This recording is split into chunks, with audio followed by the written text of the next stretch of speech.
আইপিএলে ইতিহাস গড়ে প্যাট কামিন্সকে 27 কোটি 4 লক্ষ টাকায় দলে ফিরিয়েছিল হায়দ্রাবাদ। সেই রেকর্ড 1 ঘন্টায় ভেঙে দেয় কলকাতা নাইট রাইডার্স।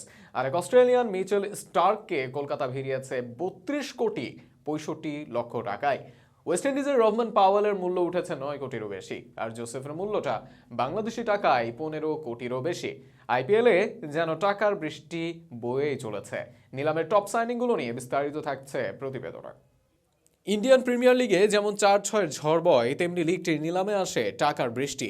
আগেই বেশ কিছু বড় বড় খেলোয়াড় ধরে রেখেছে দলগুলো। বাকিদের নিয়েও হলো জমজমাট নিলাম, যেখানে 1 ঘন্টাতেই 2বার ভাঙা হলো আইপিএলের সর্বোচ্চ মূল্যে বিক্রি হওয়া খেলোয়াড়ের রেকর্ড। প্রথমবারের মতো ইন্ডিয়ার বাইরে বসা এই নিলামে আজ সবচেয়ে তাক লাগানো সাইনিংগুলোর মধ্যে 6 নম্বরে আসবেন ওয়েস্ট ইন্ডিজের অলরাউন্ডার রহমান পাওয়েলের নাম। ক্যারিবিয়ান এই খেলোয়াড়কে 7 কোটি 40 লক্ষ ইন্ডিয়ান রুপি বা 9 কোটি 76 লক্ষ টাকায় দলে ফিরিয়েছে রাজস্থান রয়্যালস। টপ সাইনিংয়ের সেরা 5-এ আসবে আরও এক ক্যারিবিয়ানের নাম, আলজেরি জোসেফ। 11 কোটি 50 লক্ষ বা 15 কোটি 17 লক্ষ টাকায় বিক্রি হয়েছেন বেঙ্গালুরুতে। সর্বোচ্চ দামে বিক্রি হওয়া খেলোয়াড়ের মধ্যে সেরা 4-এ আছেন এক দেশি ক্রিকেটার। 11 কোটি 75 লক্ষ রুপিতে পাঞ্জাব কিংস দলে ফিরিয়েছে হার্ষেল প্যাটেলকে, যা বাংলাদেশি টাকায় 15 কোটি 50 লক্ষ টাকারও বেশি। সর্বোচ্চ 3টি মূল্যে বিক্রি হওয়া এক কিউই আর 2 অজি খেলোয়াড়। নিউজিল্যান্ডের ব্যাটিং অলরাউন্ডার মিচেল 14 কোটি ইন্ডিয়ান রুপি বা 18 কোটি 47 লক্ষ টাকায় বিক্রি হয়েছেন চেন্নাই সুপার কিংসের কাছে।